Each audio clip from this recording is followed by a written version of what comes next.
नमस्कार, दिन भर की बड़ी खबरों में आपका स्वागत है। मैं हूं शिवानी। आज की खबरों में बात होगी बंगाल में भाजपा का खेल खत्म, एसआईआर पर सुप्रीम कोर्ट के फैसले से चुनाव आयोग की उल्टी पड़ी चाल की, और गरीबों को भूखा मारना चाहता है मोदी। रायबरेली पहुंचकर राहुल ने मचाया तांडव की। वहीं ईवीएम से नहीं बैलेट पेपर से डाला जाएगा वोट, अचानक चुनाव आयोग का बड़ा फैसला की। साथ ही कौन है मोदी का बॉस, नए अध्यक्ष को साधने के लिए मक्खनबाजी की। वही खबर के अंत में बात होगी शंकराचार्य के अपमान पर उबला संत समाज, योगी के सपोर्ट में उतरी मायावती की। इसके साथ आज दिन भर की सभी बड़ी और प्रमुख खबरों को जानेंगे विस्तार से। उससे पहले एक नजर सुर्खियों पर।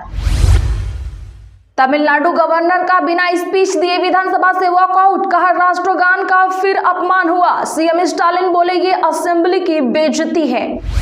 सांसद बोले सम्राट बाबू बच्चियां डरी हुई हैं, बचा लीजिए। पप्पू यादव ने कहा बिना सुरक्षा मानकों के चल रहे छात्रावास लाइसेंस की जांच होनी चाहिए।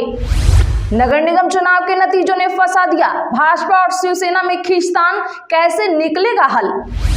वेस्ट बंगाल में ममता बनर्जी के फोर्ट विलियम अफसर बयान पर सेना ने राज्यपाल से की शिकायत, बंगाल में गरमाई राजनीति। बीएमसी मेयर पद के लिए शिवसेना ने फिर दावेदारी के दिए संकेत, शिंदे बोले कार्यकर्ताओं की इच्छा, बाल ठाकरे जन्मशती पर शिव सैनिक मेयर बने। पंचायत और नगरीय निकायों की 1043 सीटों पर होंगे उपचुनाव, एसआईआर के बाद नई मतदाता सूची के आधार पर होंगे इलेक्शन, निर्वाचन आयोग ने शुरू की तैयारियां। अभिमुक्तेश्वरानंद बोले सुप्रीम कोर्ट के कंधे पर बंदूक मत रखो, इस तरह कब तक बच पाओगे, प्रशासन ने शंकराचार्य होने का मांगा सबूत था। बंगाल, केरल, तमिलनाडु 5 राज्यों में जीतेंगे चुनाव, बीजेपी अध्यक्ष बनते ही चुनावी मोड में दिखे नितिन नवीन।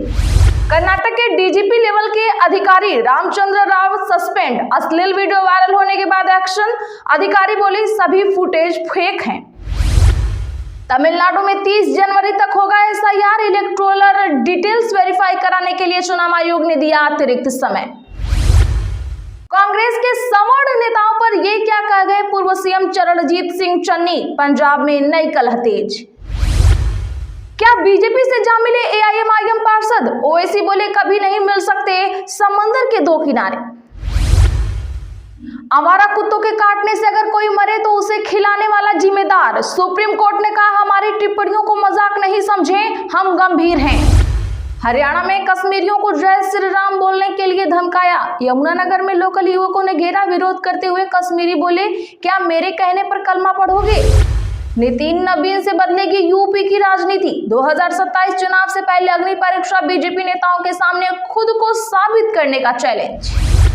पंजाब सरकार राम पर करवाएगी शो, 40 जगह कार्यक्रम करवाने को दी मंजूरी। कर्नाटका में शिव कुमार आलाकमान के फैसले का कर रहे इंतजार, नेतृत्व परिवर्तन की अटकलों के बीच बोले डीके सुरेश।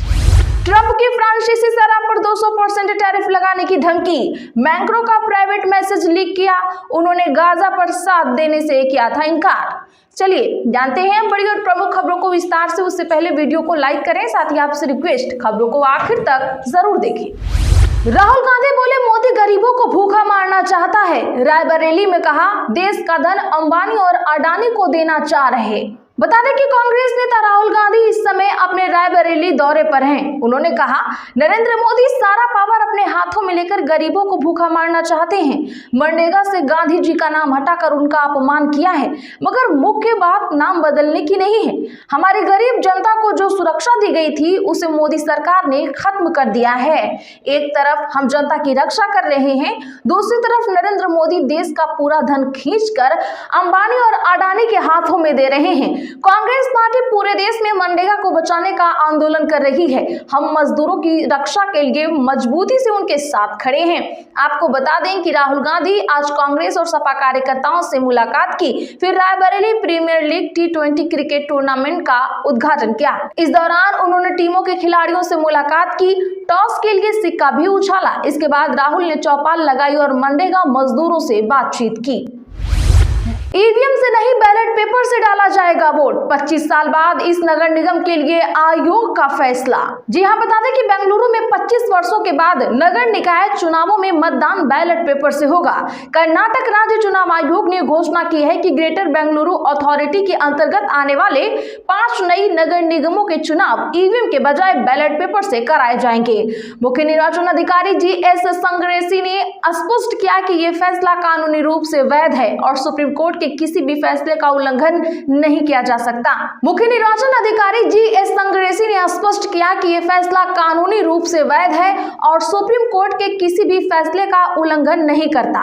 यह फैसला बेंगलुरु के स्थानीय निकाय चुनावों में एक बड़ा बदलाव है, जहां पिछली बार 2000 के आसपास बैलेट पेपर का इस्तेमाल हुआ था। अब तक ईवीएम का उपयोग होता आ रहा था, लेकिन अब पारंपरिक तरीके की वापसी हो रही है। ये चुनाव 25 मई के बाद और 30 जून से पहले संपन्न कराए जाने हैं, जैसा कि सुप्रीम कोर्ट ने निर्देश दिया है। इसका कारण 10वीं, 11वीं और 12वीं की परीक्षाओं के बाद का समय निर्धारित किया गया है, ताकि चुनाव प्रक्रिया सुचारू रूप से चल सके।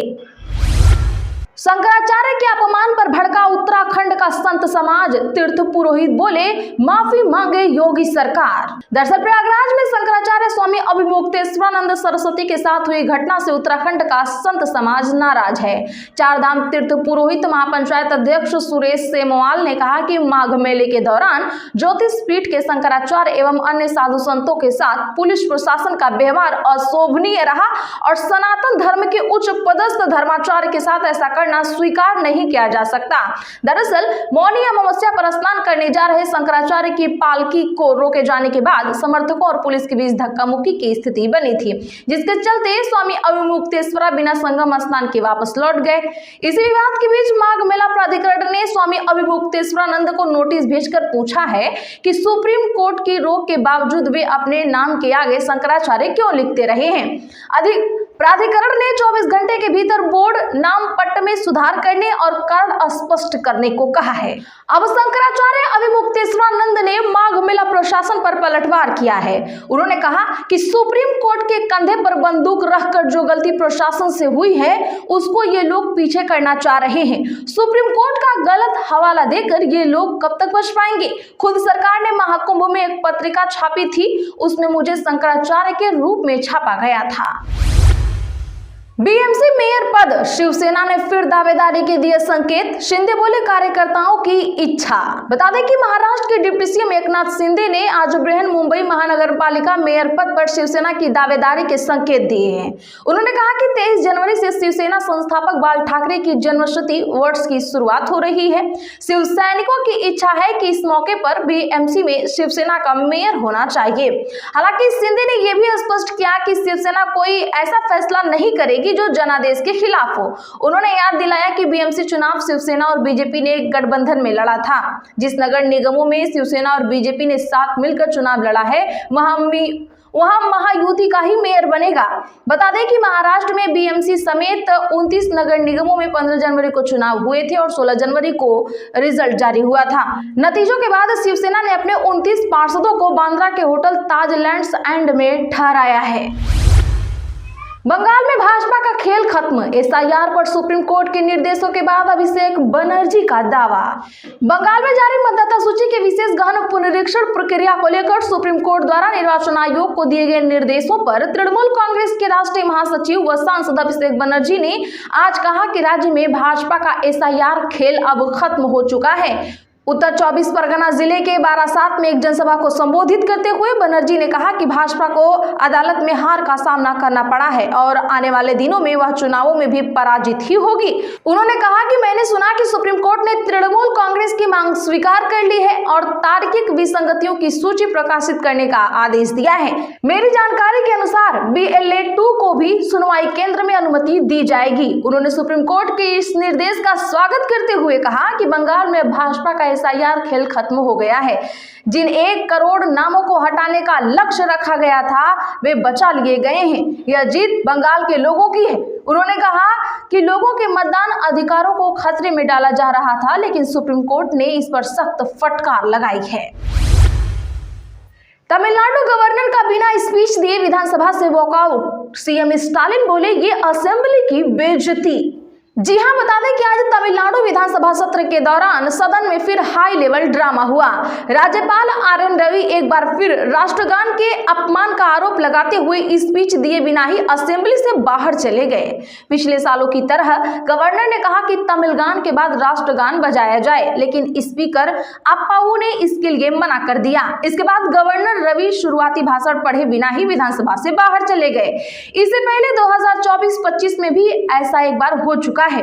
राज्यपाल ने आरोप लगाया है कि उनके भाषण में रुकावट डाली गई। उन्होंने कहा कि मैं निराश हूं, राष्ट्रगान को उचित सम्मान नहीं दिया गया। गवर्नर के वॉकआउट के बाद विपक्षी एआईएडीएमके नेता भी असेंबली से बाहर चले गए और राज्य सरकार के खिलाफ नारेबाजी की। वहीं तमिलनाडु सीएम ने इसे असेंबली का अपमान बताया है।